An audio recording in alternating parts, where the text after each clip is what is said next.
할렐루야. 예수님 부활하셨습니다. 사망과 권세와 사망의 권세와 죽음의 권세 이기시고 주님 부활 승리하셨습니다. 여러분, 사람의 인생은요, 누워서 시작해서 누워서 끝납니다.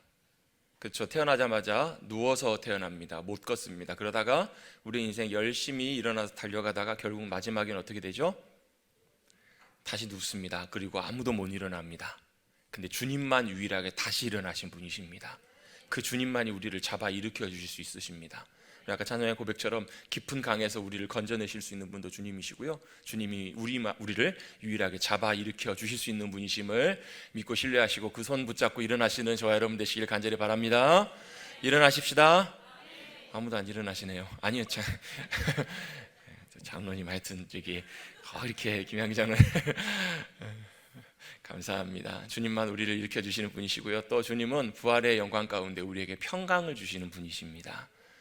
제자들에게 오셔서 평안이 너에게 있을지어다 라고 말씀해 주신 것처럼 우리에게 이 땅에 진정한 평안과 기쁨을 주시기 위해서 오신 그 주님께서 오늘 이 부활의 아침에 부활의 생명과 기쁨, 감격, 그 승리가 우리 모두 가운데 풍성하게 부어질 수 있게 되기를 주님의 이름으로 축복합니다. 축복합니다. 제가 한동안 코로나 바이러스 때문에 한동안 안 했었는데 오늘만 좀 특별히 좀 하겠습니다. 옆에 계신 분들에게 부활의 승리와 기쁨이 넘쳐나시길 축복합니다. 인사 한번 나누겠습니다. 부활의 승리와 기쁨이 넘쳐나시기를 축복합니다. 특별히 또 오늘 영상을 통해서 예배드리시는 우리 모든 성도님들에게도 부활의 감격과 은혜가 충만하게 함께 하시기를 간절히 바랍니다. 좀 빨리 우리 좀 자유롭게 예배드리고 기쁨으로 예배드릴 수 있었으면 좋겠어요. 그런 얘기들을 많이 하세요. 이렇게 예배에 제약이 있고 여러 가지 어려움이 있다 보니까 우리가 매주일 드리는 예배가 우리 가운데 얼마나 중요한 것이었고 또 소중한 것인지를, 그렇잖아요. 건강 잃어보신 분이 건강 얼마나 소중한 걸 알잖아요. 우리의 믿음도 신앙도, 여러분 우리가 열심히 아둥바둥거리며 살아가는데요, 그것도 여러분 우리 인생 열심히 살았는데 와봤더니 정상 열심히 올라갔던 이 산이 아닌가비요. 그럼 여러분 얼마나 허무해요. 우리 인생도요, 열심히 산다고 살았는데 우리 인생 마치고 우리 삶을 돌아봤더니 이게 아닌가라는 생각이 들면 여러분 얼마나 사실은 허무하고 얼마나 사실은 안타까워요. 왜? 사랑을 쓰려면 뭘 쓰라고요?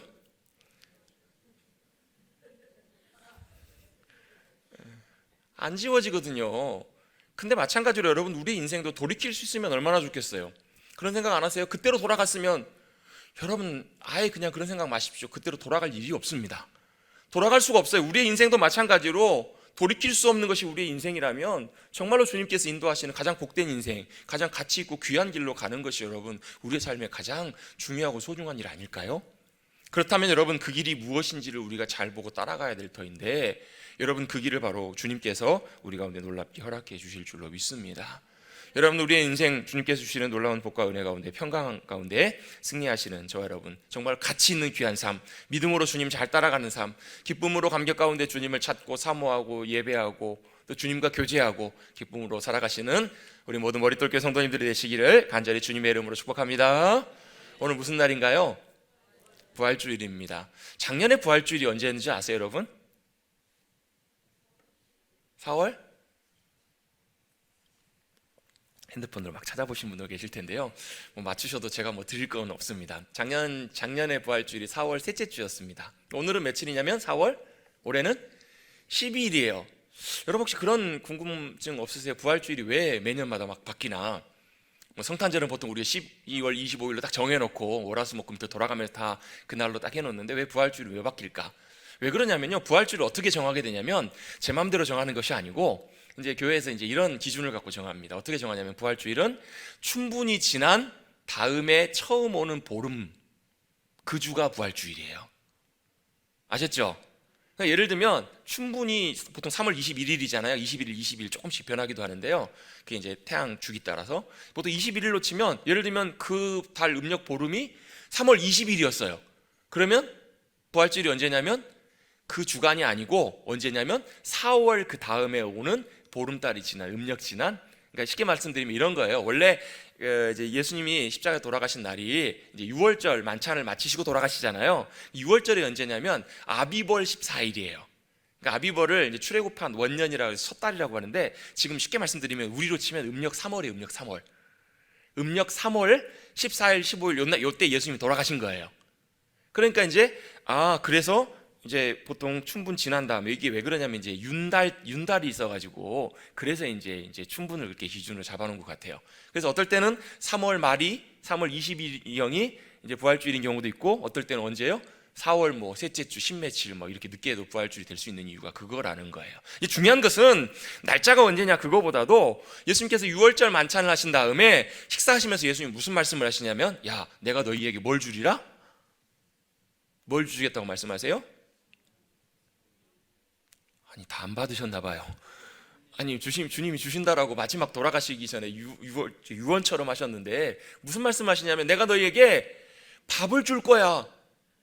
이제 성경에 떡이라고 나와 있지만 이제 서양적인 배경이기 때문에 브레드 떡이라고 나와 있는데 우리로 쉽게 말하면 밥이에요. 밥, 양식.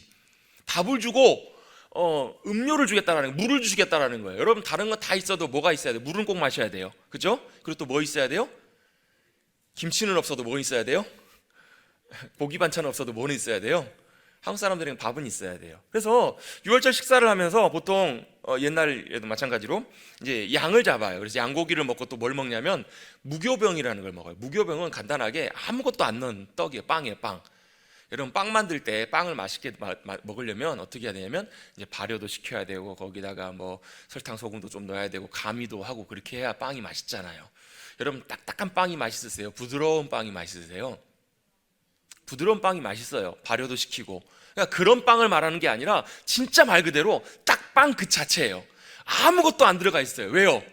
그것만으로 그러니까 최소한으로 살 수 있는 최소한의 가장 기본적인 양식. 그게 이제 무교병인 거예요. 야, 내가 너에게 몸을 줄 텐데 그게 쉽게 말하면 너에게 생명의 양식, 무교병이 될 거야. 다른 거 필요한 거 많겠지만 다른 것이 생명과 직결된 것이 아니고 이게 진짜 생명을 위해서 가장 중요한 거야 라고 하면서 주님께서 우리에게 생명을 주세요. 뭘요? 우리의 몸을 주세요. 예수님의 몸을 우리에게 주세요. 여러분 예수님의 몸 잘 드시고 계시죠? 뭐 식인 정도 아니고 우리가 보통 성찬식을 할 때 이제 떡을 떼는데 우리는 이제 뭐 보통 저희 교회는 이제 카스테라를 쓰는데요. 지금도 이제 뭐 유교병 비슷한 걸 쓰는 데들도 있어요. 뭐 성당 같은 데는 이렇게 조그만 걸 쓰잖아요. 그걸 먹으면서 우리는 뭘 먹냐면 그 떡을 먹는 게 아니잖아요, 여러분. 뭘 먹어요? 진리신, 생명이신 양식이 되어주시는 예수님을 우리가 먹는 거잖아요. 어떻게 먹어요? 우리의 영혼으로, 우리의 마음으로 그 주님을 모셔드리는 거예요. 그 주님을 채우는 거예요. 아멘? 옛날에 여러분 드라마에서 유명한 대사가 있었잖아요. 어떤 남자 배우가 자기가 좋아하는 여자 배우를 향해서 뭐라고 얘기를 해요? TV들 잘 안 보시나? 아니 그 배경 설명도 없이 그냥 다짜고짜 뭐 여자 배우 남자 배우 얘기하면 어떻게 해요? 아마 여러분 다 아실 거예요. 내 안에 너 있다. 그 대사 기억나시죠? 사랑하는 여인에게 그 여자 배우가 뭐라 그래요? 내 안에? 아니 사람 안에 어떻게 사람을 집어넣어요? 사람 안에 사람을 어떻게 넣고 어떻게 먹어요? 그 무슨 말이에요? 너무 사랑하기 때문에 너무 사모하기 때문에 자기 안에 그 사람에 대한 생각과 마음으로 그 사람의 존재로 가득 채워져 있는 거잖아요. 이해가 되시죠? 쉽게 설명을 드리려고 이렇게 설명을 드린 거예요.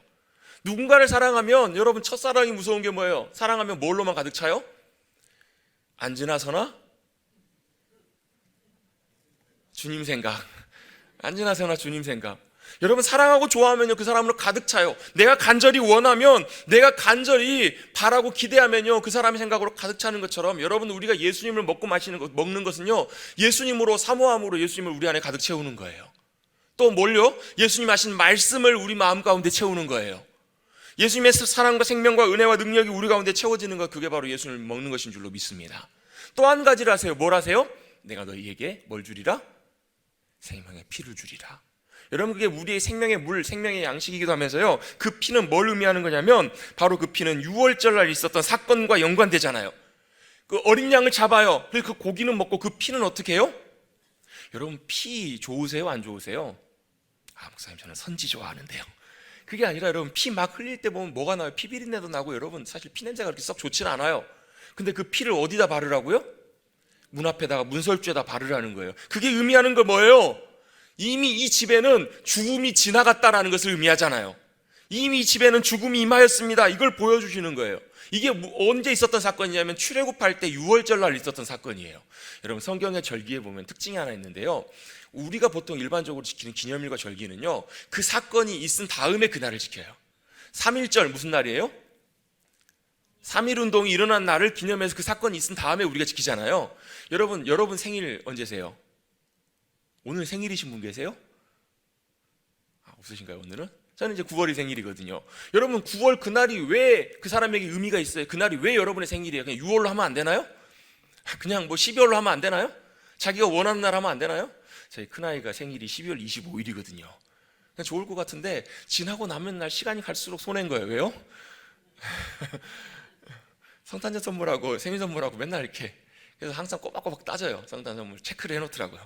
선물 2개 받았는지 안 받았는지. 생일은 자기 마음대로 정할 수 없어요. 그날 내가 태어났기 때문에 생일이 되는 거잖아요. 근데 하나님의 절기는 좀 달라요. 하나님이 말씀하시고 그 일들과 그 사건을 일으키세요. 그래서 특별히 6월절 같은 경우에는요, 6월절을 먼저 모세에게 말씀하시고 그 6월절 사건을 주님이 일으키시는데, 6월절이 여러분 우리에게 중요한 이유가 바로 뭐냐면, 6월절에는 어떤 일이 벌어지냐면 바로 6월절 사건을 통해서 그들이 애굽에서 종으로 살던, 매어 살던 그들이 자유하게 되잖아요. 근데 그들이 자유하게 되기 위해서는요, 어떤 일이 있어야 되냐면 그들을 억압하고 눌렀던 애굽 사람들이 다 죽어야 되는 거예요. 그래서 6월절 날은 무슨 일이 임하냐면, 6월절 날은 그 애굽 땅에 뭐가 임하냐면 죽음이 임해요. 죽음의 천사들이 집집마다 가면서 장자를 다 죽여요. 장자가 죽는다는 말은 그 집이 다 죽는단 말이에요. 지금은 좀 덜하지만 옛날에는요, 큰아들 장자 그러면 정말 대단했잖아요. 안 그러셨어요? 그래서 장자만 해도, 저희 세대만 해도 굉장히 큰아들 장자, 이게 굉장히 심했었거든요. 장자가 죽는다라는 것은 성경에서 그 당시에는 그 집이 다 죽는 것과 똑같은 일이에요.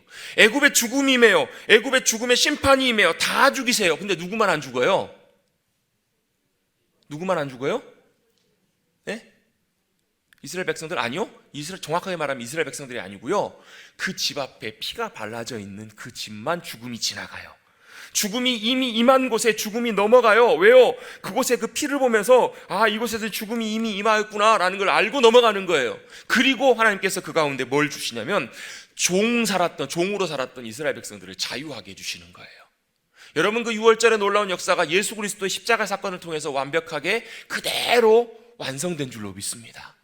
그것을 나타나게 하시면서 주님이 우리에게 보여주신 것, 우리는 애굽의 종이 아닌데요. 예, 애굽의 종은 아니지만요, 우리는 뭐의 종이었냐면 죄와 사망의 종으로 살았어요. 죄와 사망으로부터 우리가 벗어날 길이 없었어요. 그런데 죄와 사망으로 종으로 살던 우리들을 주님께서 6월절 어린 양이 되시는 예수 그리스도 그분의 죽으심으로 말미암아 죄와 사망의 권세로부터 우리를 자유케 해주신 줄로 믿습니다. 우리가 매여 있었거든요. 완전히 거기에 눌려 있었거든요. 근데 주님이 우리에게 어린 양이 되어주셔서, 6월절 어린 양이 되어주셔서 죽으심으로 그 피가 우리를 죄와 죽음으로부터 자유케 해주신 줄로 믿습니다. 오늘 아까 우리 찬양 때 찬양했잖아요. 무슨 찬양했어요? 죽임당한 어린 양이라는 고백이 계시록에 보면 나오거든요. 아니, 어린 양이 죽었으면 죽었지, 죽임당한 어린 양이 왜 천국에 갔더니 거기에 또 계시냐는 거예요. 왜? 그분이 살아나셨으니까. 죽은 것에서 끝나신 것이 아니라 죽임 당하셨어요. 근데 왜 죽임 당하셨느냐? 원래 내가 죽어야 되는데 6월절에는 뭐가 죽어요? 양이 죽어요. 양이 죽어서 그 죽음의 피로 그 집에 죽음이 더 이상 임하게 하지 않게 하는 것처럼, 예수님께서 6월절 어린 양이 되어주셔서 누구 대신요? 우리 대신. 누구 대신요? 나 대신. 예수님께서 대신 죽어주신 사건이 바로 6월절 어린 양, 예수님의 십자가의 놀라운 사건인 줄로 믿습니다. 양이 대신 죽고 그 피 흘림이 죽음이 되어서 죽음이 이미 지나가는 거예요. 여러분 한번 집에 가셔서 제가 숙제 하나 내드릴게요. 여러분 집에 가셔서 한번 물어보십시오. 사랑하는 분에게, 자기야, 당신 혹시 나 위해서 대신 죽어줄 수 있어? 한번 물어보십시오. 뭐라고 대답하시는지. 숙제입니다. 다음 주에 제가 한번 꼭 물어볼 거예요. 뭐라고 대답하시는? 아마 많은 분들이 이렇게 얘기할지 모르요. 미쳤나? 무슨 쓸데없는 소리를 하고. 근데요, 자식이 만약에 그렇게 하면요, 부모는 그럴 용의가 있으세요. 부부는 헤어지면 남남이니까. 그런 게 아니잖아요. 정말로 사랑하면, 정말로 귀하게 여기면 뭐까지 줄 수 있어요? 생명까지 줄 수 있잖아요. 예수님께서 요한복음의 말씀에도 보면 내가 너희를 사랑한다, 그 사랑을 어떻게 보여주는가? 예수님은 생명까지 우리를 위해서 내어주시면서 사랑해 주셨잖아요. 할렐루야. 지난주에도 제가 뉴스를 보는데 참 안타까운 뉴스 사건을 몇 개 보게 되었어요. 첫 번째 사건은요, 울산에선가 그런 사건이 있었더라고요. 엄마 아빠가 너무 바빠가지고 새벽부터 일찍부터 일하러 나갔는데, 고등학생 형과 초등학생 동생이 이제 엄마 아빠가 나가서 배가 고팠나 봐요. 밤에 라면을 이제 끓여 먹는데, 라면을 끓여 먹고 나니까 냄새가 많이 나잖아요. 그래서 뭘 피웠냐면 냄새를 없애려고 초를 피운 거예요. 양초를. 양초를 피워놓고 환기를 시키고 그 찰나에 그 형은 편의점에 물건을 좀 사러 잠깐 나갔나 봐요. 동생만 놔도, 동생이 약간 좀 몸이 불편한 게 있는 동생이라고 이렇게 뉴스에 잠깐 소개됐는데요. 편의점에 잠깐 나간 사이에 뭐가 나면 이 초가 넘어지면서 불이 난 거예요. 그 집에. 그 길지 않는 시간에 편의점 갔다 오는데 집에 불이 나 있는 걸 보고 깜짝 놀래가지고 이 형이 달려갔는데 벌써 이미 불길이 어마어마하게 휩싸였던 거예요. 이 형이 어떻게 했을까요? 동생 살리겠다고 자기도 그 불길을 뛰어들었다가요, 결국은 형제가 둘 다 그냥 못 나오고 그냥 죽게 되는 안타까운 사실을 제가 보게 됐어요. 동생 살리려고 형이 그냥 불길을 뛰어들었다 같이 죽은 거예요.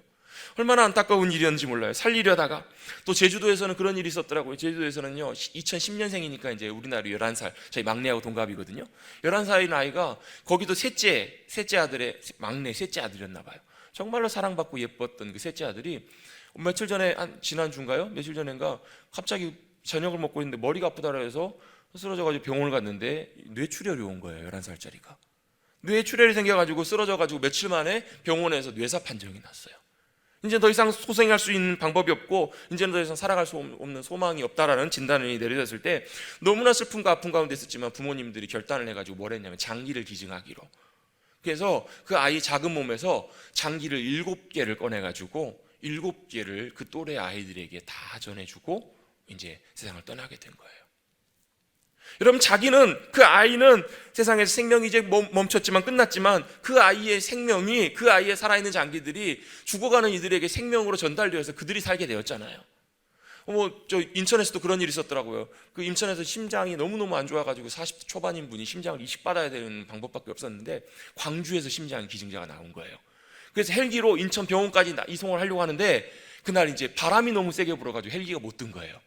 근데 심장의 이식 골든타임이 4시간이라고 하더라고요. 4시간 안에 심장을 이식을 해야 되는데 광주에서 인천까지 여러분 아무리 빨려 달려도 한 4시간 정도는 보통 걸리거든요. 시간이 안 되는 거예요. 그래서 어떻게 할까 너무너무 어려운 가운데 있다가 인천의 병원에 그분이 전화를 했어요. 어디로 했냐면 광주의 역으로 전화를 해가지고 KTX 출발하는 열차를 잠깐만 멈춰달라고.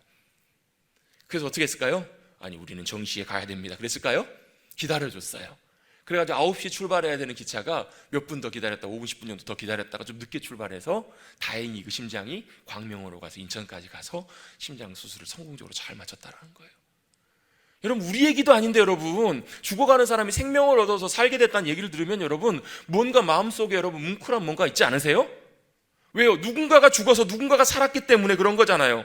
누군가의 생명이 전해져서 누군가가 살았던 것처럼 예수님의 생명이 우리에게 전해져서 우리는 살게 된 줄로 믿습니다. 아멘. 이게 예수님의 십자가의 죽으심이에요. 십자가의 놀라운 사건이에요. 근데 여러분, 만약에 이 사건으로 모든 것이 다 끝났다면 한편으로는 참 감사하고 기쁜 일이지만 한편으로는 또 슬플 일이에요. 왜요? 여러분, 우리가 드라마를 보거나 영화를 보면 여러분 얘기가 재밌게 되다가 뭐가 제일 좋으면 좋아요? 결말이 해피엔딩으로 끝나야 참 좋잖아요. 보는 사람 입장에서. 우리 이야기도 아니지만. 근데 어떤 경우에 보면 일부러 영화나 드라마를 새드엔딩으로 끝나는, 그런 슬픈 결말로 끝나는 드라마나 영화가 있어요. 보면 참 여러 가지 좋고 그런데 마음이 애잔하고 마음이 아프고 슬플 때가 있어요. 여러분, 예수님의 십자가의 사건이 그냥 예수님의 십자가에서 죽으심으로 끝나셨다면 여러분 한편으로 참 감사할 일이기도 하지만 한편으로는 또 뭐예요? 평생 뭐가 남아요? 마음의 부담과 슬픔이 남을 거예요. 마음의 부담감과 마음 아픔이 그 가운데 남을 거예요. 그런데 여러분, 예수님의 십자가의 죽으심의 사건은 거기서 끝나시지 않고 예수님은 다시 살아나신 줄로 믿습니다. 다시 살아나셨어요. 부활하셨어요. 왜요? 왜? 여러분, 여기서 결론을 여러분 맞추신 분 계시면 제가 설교를 끝낸다라고는 말씀 안 드리겠습니다. 맨날 끝낸다라고 했다가 어차피 끝까지 할 거니까 목사가 거짓말하면 안 되니까요. 여러분, 왜 예수님께서 부활하셨을까요? 왜? 예수님은 생명이시기 때문에 부활하신 거예요. 예수님 무엇이기 때문에? 생명이시기 때문에 부활하신 거예요. 여러분, 오늘 우리가 읽었던 고린도전서 15장 말씀은요, 부활에 대한 진리를 사도 바울이 굉장히 자세하게 설명해 주고 있는 내용이에요. 여러분, 보통 부활주일에 설교할 때는요, 마태복음, 마가복음, 누가복음, 요한복음에 예수님의 부활의 사건들을 본문을 가지고 설교들을 많이들 하세요. 저도 작년에도 그렇게 했고요. 예수님 부활하신 사건과 내용들은 여러분 아마 성도님들은 이제 많이 아시리라 생각합니다. 근데 사도 바울이 예수님의 부활의 사건을 또 굉장히 또 신학적으로, 논리적으로, 조직적으로 잘 정리해 놓은 말씀이 바로 고린도전서 15장이에요. 그래서 보통 고린도전서 13장을 무슨 장이라고 해요? 사랑장이라고 해요. 그러면 여러분 한번 여쭤볼게요. 고린도전서 12장과 14장은 무슨 장인 줄 아세요? 아니 갑자기 뜬금없이 뭐 성경 퀴즈 대회도 아닌데 13장이 사랑장인데요, 13장을 둘러싸고 있는 12장과 14장은 뭐에 대한 장이냐면 성령의 은사에 대한 장이에요. 그래서 성령의 은사는 뭘로 행해라? 사랑으로 섬겨라. 이게 이제 13장을 둘러싼 12장과 14장의 내용이에요. 아셨죠? 잊어버리시겠어요? 안 잊어버리시겠어요? 안 잊어버리시겠죠? 이렇게만 공부하면 참 시험 잘 볼 텐데요. 15장은 뭔가 그리고 나서 우리에게 부활의 진리를 사도 바울이 설명해 주고 있는 내용들이에요. 그러면 이렇게 얘기합니다. 내가 나 된 것은 하나님의 은혜로 된 것입니다. 나는 부활의 주님을 영광 가운데 배웠습니다. 그리고 나서 이렇게 얘기를 하는데요, 만약에 우리가 믿는 신앙 가운데 부활이 없다면, 이 내용으로 시작해요. 만약에 부활이 없다고 하는 사람들이 있는데 부활이 없다면 뭐라고 얘기하냐면 우리의 믿음이 헛것이라는 거예요. 예수님의 부활도 진짜가 아니고 가짜가 되고요, 예수님의 부활을 목격했던 그들의 증언도 다 거짓말이 되는 거예요. 모든 우리의 신앙과 우리의 모든 믿음도 다 헛것이 될 것이다 라고 14절부터 쭉 이어서 우리에게 말씀을 하세요. 그러면서 무슨 얘기까지 하냐면, 심지어 만약에 그렇다면 그리스도께서 다시 살아나신 일이 없으면 17절입니다. 너희의 믿음도 떼고 너희가 여전히 뭐 가운데 있을 것이다? 죄 가운데 있을 것이라는 거예요. 예수님의 십자가의 사건으로 우리의 죄의 문제가 해결된 줄 알았는데 거기서 끝나는 것이 아니라 그것의 완성이 예수님의 부활의 사건이라는 거예요. 왜? 죄로부터 자유하는 길은 생명이 우리 가운데 역사해야 가능하기 때문에. 그래서 로마서 8장 1절 2절 말씀 이렇게 말씀하십니다. 너희에게 참 기쁜 소식이 있는데 너희가 바로 너희 안에 이제는 뭐가요? 그리스도 예수의 생명의 성령의 법이 역사한다라는 거예요. 죄와 사망의 법이 아니라, 할렐루야, 생명이 역사해야 되는데 그것이 다 헛것이 될 거라는 얘기예요. 그러면서 18절에 또 이런 얘기를 합니다. 18절 같이 한번 읽어볼까요? 시작. 또한 그리스도 안에서 잠자는 자도, 19절입니다. 만일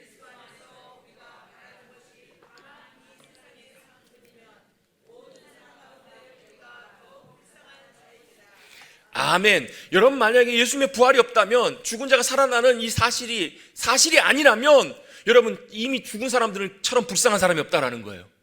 이미 잠든 사람처럼 불행한 사람이 없다라는 거예요. 여러분 부활이 없다면 여러분 최대한 열심히 사십시오. 노력해서 한 400년 500년 사십시오. 아무도 아멘을 안 하시네요. 400년 500년 죽은 것이 불행이라는 거예요. 또 더 불행인 게 뭐냐면 믿음으로 살아가는 것이 그처럼 불행한 것이 없다라는 거예요. 여러분 부활이 없다면 여러분 이 자리에 여러분 앉아 계실 필요가 없습니다. 여러분 꽃 보러 다니십시오. 여러분 하고 싶은 거 마음껏 하고 다 하고 사십시오. 감사합니다. 아무도 아멘 안 하셔서. 그게 다 헛것이라는 거예요. 쓸데없는 일이라는 거예요. 그것처럼 만약에 부활이 없다면 우리처럼 불쌍하게 사는 사람들이 없다라는 거예요. 여러분 세상 사람들이요, 교회 다니는 사람들, 신앙인들 보면서요, 때때로 이런 얘기를 하세요. 아이고 저것도 모르고 저것도 못 누리면서 불쌍하게 산다고. 여러분 그런 얘기를 들을 때마다 여러분 이렇게 얘기하십시오. 아 그래, 근데 우리는 세상에서 바꿀 수 없는 부활의 승리와 기쁨을 누리며 살아가는 사람이라고. 여러분 주님께서는 그걸 우리에게 그 기쁨과 감격을 주시려고 그러신 거잖아요. 여러분 우리가요, 여러분 그냥 우리가 그걸 직접 못 봤기 때문에 여러분 멀뚱멀뚱 저 눈 뜨면서 이렇게 쳐다보시죠.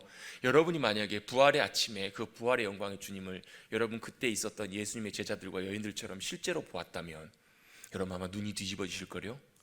아마 여러분의 표정과 감격은 로또 복은 당첨되는 것보다 더 감격스러운 표정이실 거요. 여러분 다 죽어간다고 했다가 놀라운 기적과 같은 신약이 개발돼가지고 살아나는 그것보다 더 감격스럽게 바라볼 거요? 보실 거요? 예? 여러분 그게 바로 주님께서 우리에게 주기를 원하셨던 부활의 감격과 기쁨입니다. 타이밍을 놓치신 것 같아서. 그게 바로 주님께서 우리에게 주시기를 원하시는 부활의 기쁨과 승리와 영광과 감격인 줄로 믿습니다. 그것이 여러분 그냥 부활주일만 우리가 그냥 아멘 고백하고 찬송하고 끝나는 것이 아니라요, 여러분 저와 여러분의 삶 가운데 역사하셔야 돼요.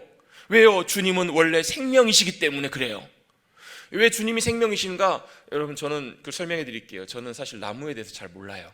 나무는 좋아하긴 하지만 잘 모릅니다. 근데 확실하게 알 때가 있어요. 꽃 피면 알아요.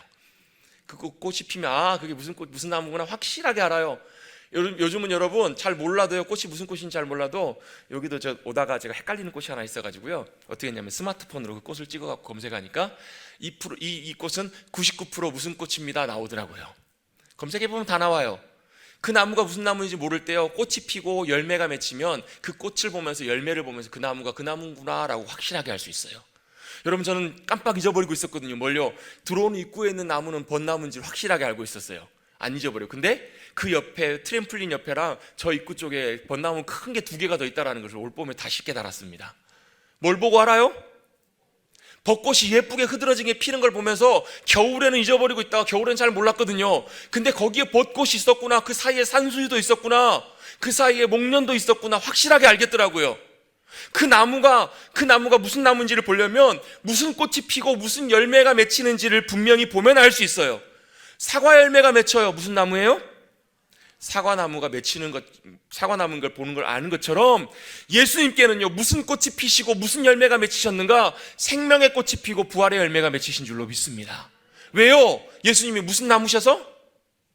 생명나무가 되시기 때문에 그런 거예요.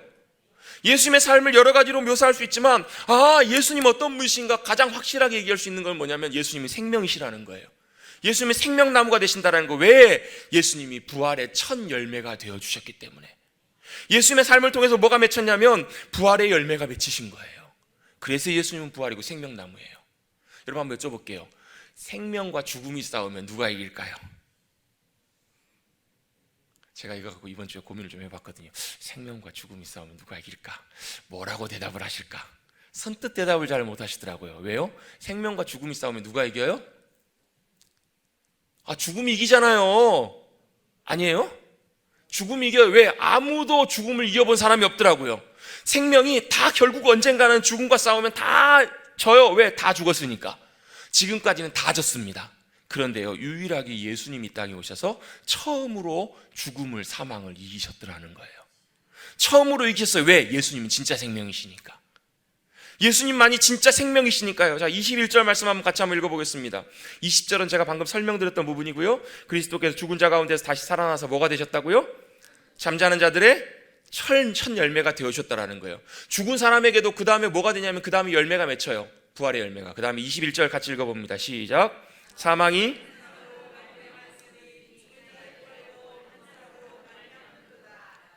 아멘. 자, 뭐가 왔냐면 사망이 들어왔어요. 하나님께서 처음 만드셨을 때 사망과 죽음이 없었어요. 근데 누구를 통해서요? 한 사람을 통해서 사망이 들어왔다라는 거예요. 그 사람이 누구예요? 아담이에요. 아담.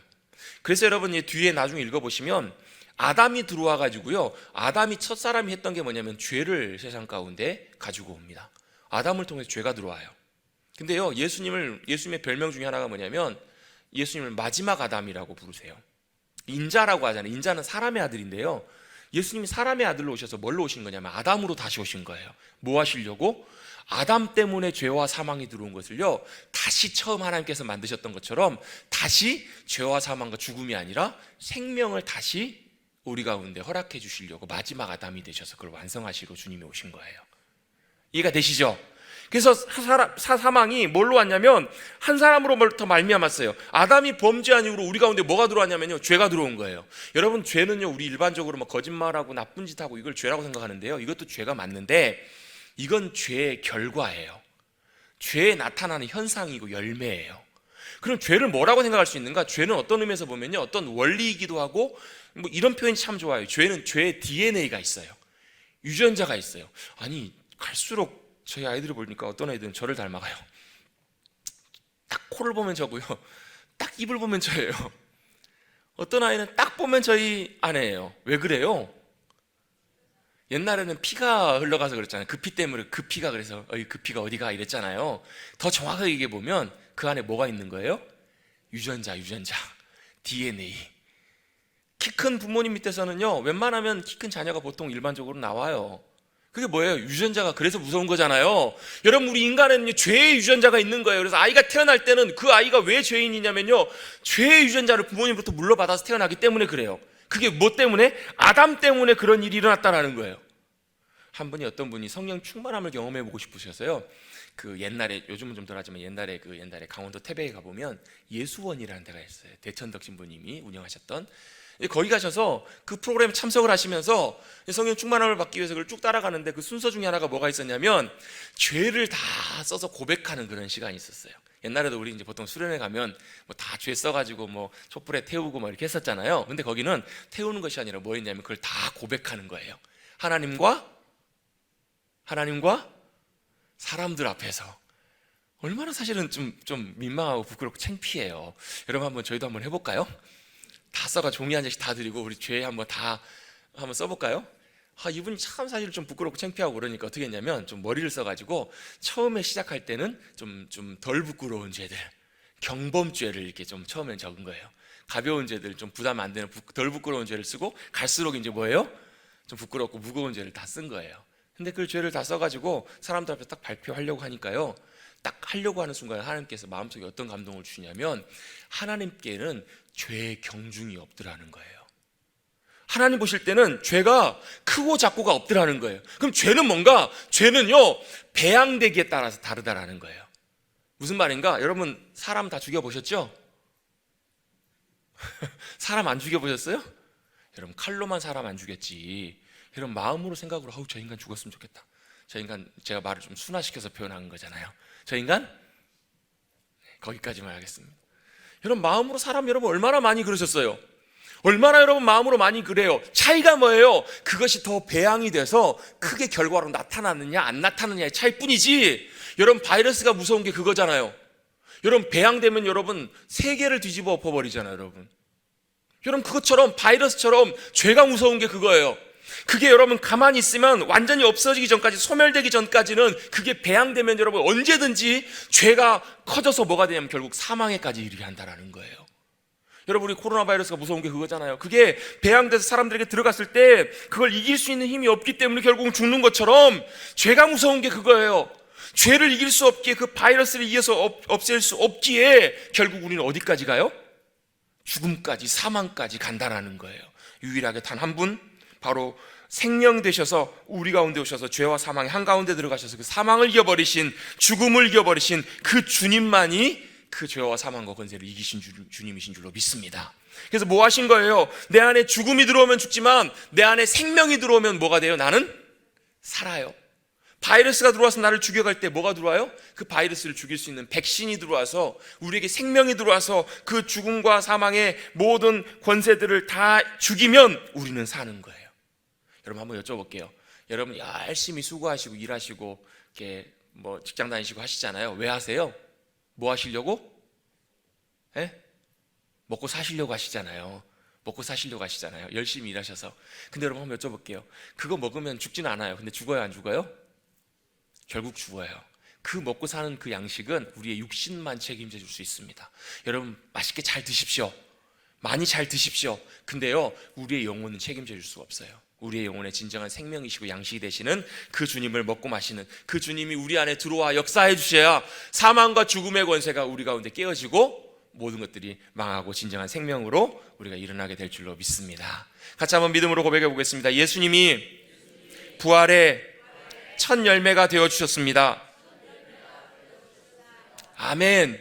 여러분 그 나무에 사과가 하나 첫 열매로 맺혔어요. 그러면 그 다음에는 무슨 열매가 줄줄이 맺혀요? 배가 맺히는 거 보신 분 있으신 분? 그 다음에 여러분 그 나무에 무조건 사과가 맺히면 그 다음에도 100% 거의 사과가 맺혀요. 모르겠습니다. 요즘은 뭐 유전자 조작이다 이런 게 있어가지고 할 수 있을지 모르기 때문에 제가 거의라고 붙였는데요. 거의 여러분 정상적인 경우라면 100% 사과가 맺히는 것처럼 주님이 부활의 첫 열매가 되어주셨다면 여러분 그 다음에 맺히는 열매들도 무슨 열매가 맺혀요? 부활의 열매가 맺히는 거예요. 그래서 우리가 포도나무 대신 나무 대신 주님께 딱 붙어 있으면 그 다음에 무슨 열매가 맺히냐면 부활의 열매가 맺히는 거예요. 여러분 사람이 죽으면 어떻게 되냐면요, 사람이 죽으면 이렇게 됩니다. 아니 목사님 죽어보지도 않았는데 어떻게 하세요?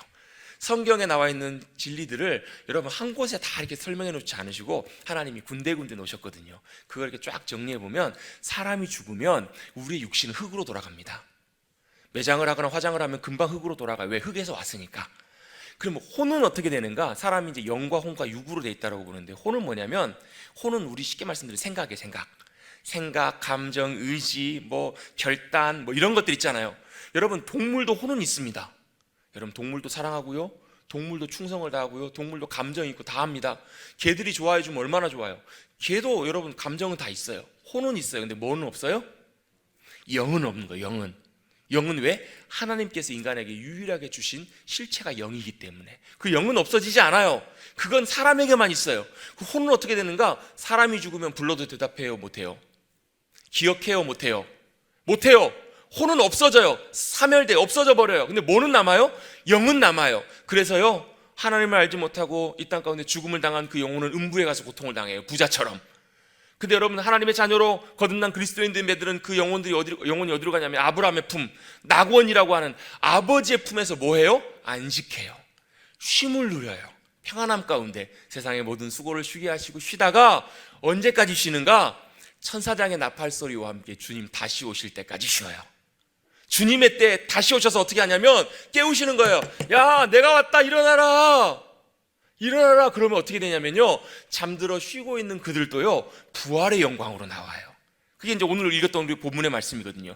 부활의 영광으로 나오는데 어떻게 부활하는가? 우리 몸이 없어져 버린 것 같은데요. 근데 어떻게 부활하냐면 제가 가르쳐 드릴게요. 예수님처럼 부활합니다. 예수님 어떻게 부활하세요? 예수님 부활하셨더니 제자들이 귀신인가 보다, 유령인가 보다. 왜? 죽은 사람이 부활한 걸 본 적이 없거든요. 예수님 뭐라고 그러세요? 야, 나 유령 아니야. 자, 만져봐. 뭐도 있어? 뼈도 있고 살도 있고 다 있잖아. 근데 그 몸은요, 예수님이 원래 처음에 태어나셨던 연약한 육신의 모습이 아니라 영광 가운데 부활하신 영광의 형체로 부활하신 거예요. 우리 부활 어떻게 하는가? 예수님처럼 부활합니다. 아멘? 예수님처럼 아름답게 영광스러운 모습으로 주님이 우리를 변화시켜 주실 거예요. 왜? 주님이 부활의 첫 열매가 되어주셨기 때문에. 여러분, 씨앗이 무서운 게 그거잖아요. 씨앗 안에 생명이 있으면 아무것도 아닌 별 볼 일 없는 그것이 여러분 심겨져서 생명이 나올 때는 어떻게 나와요? 정말로 아름다운 꽃으로 나오잖아요. 여러분, 옛날에 고고학자들이요, 이집트 피라미드에 가가지고 피라미드를 탐사를 하다가 뭘 발견했냐면 한 3,000년 정도 된 그 미라를 발견했는데요, 그 밀실을 문을 여는 순간에 공기가 확 들어갔더니 어떻게 되냐면 공기가 들어가면 산화가 이루어지거든요. 그래서 그 미라의 손에 있었던 꽃이 공기가 딱 들어가자마자 다 사그라져 버린 거예요. 그래서 그 꽃이 딱 봤더니 사그라지고 뭐만 남았냐면 3,000년이 지났는데도 그 꽃씨가 남아서 혹시 몰라가지고 그 꽃씨를 가지고 영국에 가가지고 그 고고학자가 그걸 심었더니 어떻게 돼요? 싹이 나고 꽃이 피더라는 거예요. 너무너무 신기해가지고요, 그 고고학자 이름을 따가지고, 그 사람이 다알이라는 사람이었는데 그 사람이 꽃이 이름을 붙였는데 그 꽃이 뭐냐면 다알리아예요. 다알리아.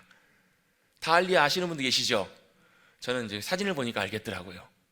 여러분, 그게 무서운 거예요. 생명이 있으면요, 바짝 말라버린 것 같은 씨앗일지라도 그게 어떤 모습으로, 아름다운 모습으로 변할지 모르는 것처럼 주님이 부활의 생명의 첫 열매가 첫 열매가 되셨다면 별 볼 일 없어 보이는 우리일지라도 주님의 부활의 영광이 우리 가운데 임할 때 주님처럼 아름답게 영광스럽게 변화될 줄로 믿습니다. 옆에 계신 분들에게 이렇게 인사해드리겠습니다. 괜찮습니다. 그 안에 무슨 의미가 있는지 아세요? 별로 안 잘나 보여도, 별로 별 볼 일 없어 보여도, 내 인생 볼 때 참 초라하고 별 볼 일 없어 보여도 우리에게는 주님의 부활의 영광이 약속되어 있기에 그 부활의 영광과 승리가 바로 우리를 놀랍게 영광스럽게 변화시켜 주실 줄로 믿습니다. 그것이 바로 주님이 부활의 첫 열매가 되셨다라는 말씀의 진리입니다. 또 주님의 부활의 사건은요, 그것이 우리에게 죽음이 끝이 아님을 우리에게 보여주시는 것이에요. 그 당시까지만 해도 사람들은요, 죽으면 다 끝나는 줄 알았어요. 왜? 부활이라는 걸 한 번도 경험해 보지 못했기 때문에. 그래서 여러분, 예수님을 따랐던 제자들과 여인들도 그렇게 슬퍼하잖아요. 예수님이 돌아가셨을 때 자신의 모든 걸 걸고 따라갔던 예수님이 우리를 떠나셨다라는 사실 때문에 너무너무 슬퍼해요. 너무너무 마음 아파요. 지금도 그렇잖아요, 여러분. 사랑하는 이들을 떠나보내는 그 죽음 앞에서 우리는 너무나 슬퍼하고 절망할 수밖에 없어요. 왜? 우리의 인생은 거기서 다 끝나거든요. 죽음 앞에서 모든 것이 다 끝나버리거든요. 그래서 여러분, 그 안식일을 지나면서 여인들이 여러분 예수님 뵈야 되는데 마지막으로 뵈려고 예수님의 시신에 향품이라도 부어드리려고 여러분 안식일을 보내는 그들의 마음들이 어땠을까요? 여러분, 원래 안식일은요, 기쁨이 있어야 되고 평강이 있어야 되고요, 그곳에 여러분 감격이 있어야 되는 그날이 여러분 그들의 마음 가운데 그들 하루의 시간들이 여러분 어떤 시간이었겠냐는 거예요. 여러분, 엄청난 슬픔과 애통함과 비통함과 마음 아픔이 그들 가운데 가득한 하루였지 않았을까요? 왜요? 예수님의 무덤에 들어가셔서 돌을 딱 막으심으로 예수님께서도 다 끝나셨다, 모든 것이 다 끝났다라고 그들이 생각했기 때문에 그래요. 근데 여러분, 부활의 아침에 그곳에 나갔더니 어떤 일이 벌어져요? 돌문이 열려있네요. 닫혀있고 끝난 줄 알았더니 예수님의 끝난 그 모든 인생에 다시 돌문이 열려있네요. 들어갔더니 한 천사가 나타나서 이렇게 얘기를 해요. 왜 살아계신 분은 죽은 자 가운데서 찾느냐라고 얘기를 해요. 그때까지만 해도 그들의 생각 속에는 모든 것이 다 죽었기 때문에 끝났다라고 생각하는 그 순간에 하나님께서는, 예수님께서는 부활의 사건을 통해서 우리의 생각과 우리의 모든 가치관과 당연히 그러하다고 하는 세상의 질서를 바꿔버리신 거예요.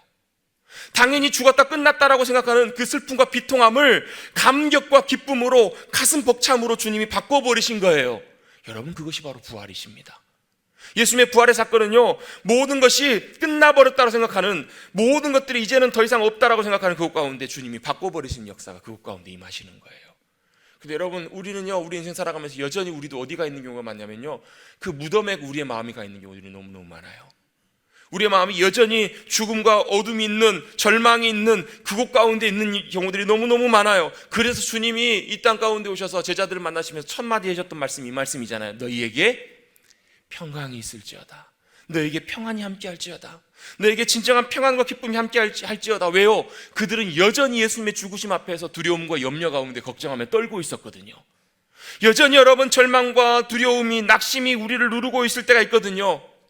여러분, 그때 주님의 부활의 사건은 바로 그것들을 바꾸시는 터닝 포인트, 그것들이 끝이 아니고 그것이 전부가 아니고 그 다음에 평강과 기쁨으로 바꿔주시는 놀라운 역사가 있음을 우리에게 보여주시는 사건입니다.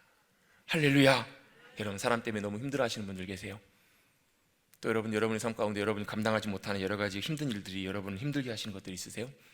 답답하신 일들, 어려운 일들이 있으세요? 물론 여러분, 우리가 영적으로 무너져 있어서 그런 어려움을 당하기도 하는데요, 여러분, 혹시라도 우리가 무언가에 눌려 있고 또 그것이 사망과 죽음처럼 우리가 어둠에 눌려서 그렇게 처해 있다면, 그리고 거기에 굴복되고 그걸 우리가 어찌할 수 없다라고 생각하는 것이 우리의 운명이고 우리의 처지이고 우리의 당연한 모습이라고 생각하신다면, 여러분, 부활의 주님 앞에 서셔서 주님이 그것까지도, 죽음의 운명까지도 바꾸셨음을 여러분 기억하시기를 주님의 이름으로 축복합니다. 여러분, 제가 한 2주 전쯤에요, 눈에 이상이 생겨가지고 안과를 갔어요. 눈이 뭐가 껄끄덕거려서 하루는 눈을 떴더니 눈을 못 뜨겠는 거야. 아침에 병원에 갔더니 뭐라고 하냐면 각막염이라고 하더라고요. 결막염이 아니라 그 까만 눈동자, 각막 안에 염증이 생겨가지고 이렇게 뭐가 일어나는 건데, 전 처음 경험해 봤어요. 근데 그 이유가 뭐라고 얘기를 하냐면, 병원에서 선생님이 그건 외부에서 들어온 균이 아니라 원래 눈 안에 있었던 균이 있는데, 원래 항상 원래 있는 건데, 그게 몸에서 제어할 수 있는 면역력이나 그걸 이길 수 있는 힘이 없을 때, 약해질 때 그 병균이 일어나가지고 염증을 일으킨다는 거예요. 제가 어떻게 했을까요? 항생제 먹고요, 안약 넣고요, 3, 4일 만에 나았어요. 왜요? 그걸 죽였거든요. 그 병을 억제했거든요. 눌렸거든요.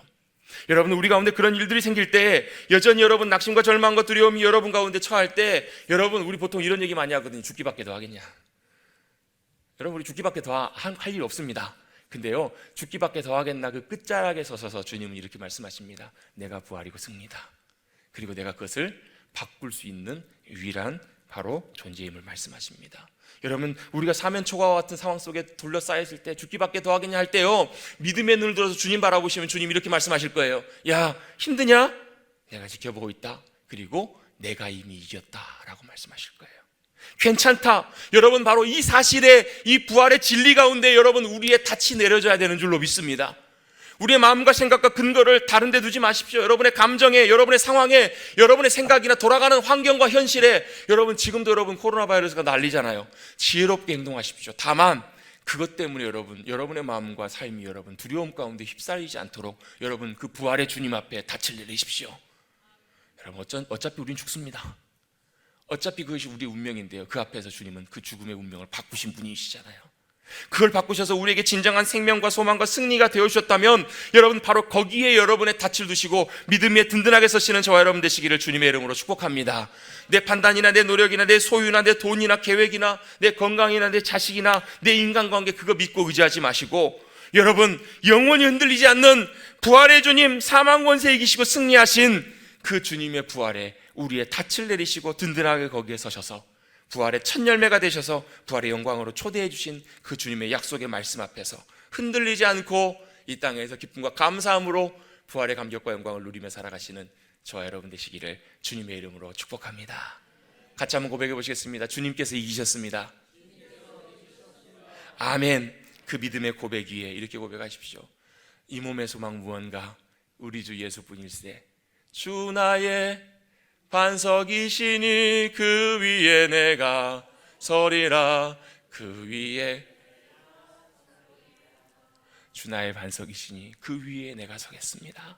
그 부활의 놀라운 승리와 영광 앞에 담대하게 서셔서 이 땅에서도 아무리 큰 파도가 찾아오고 아무리 어떤 상황 속에서도 흔들리지 않고 부활의 주님과 함께 승리하시는 저와 여러분 되시기를 주님의 이름으로 축복합니다. 하나님 아버지 감사합니다.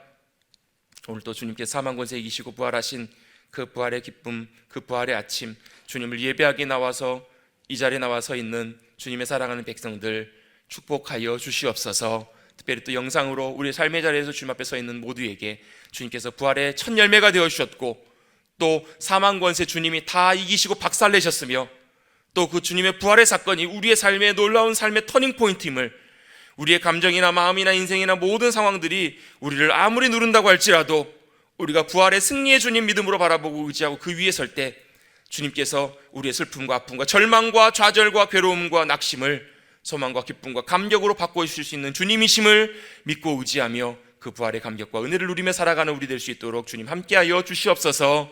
이 모든 말씀 거룩하신 예수의 이름으로 감사하며 기도드리옵나이다. 아멘.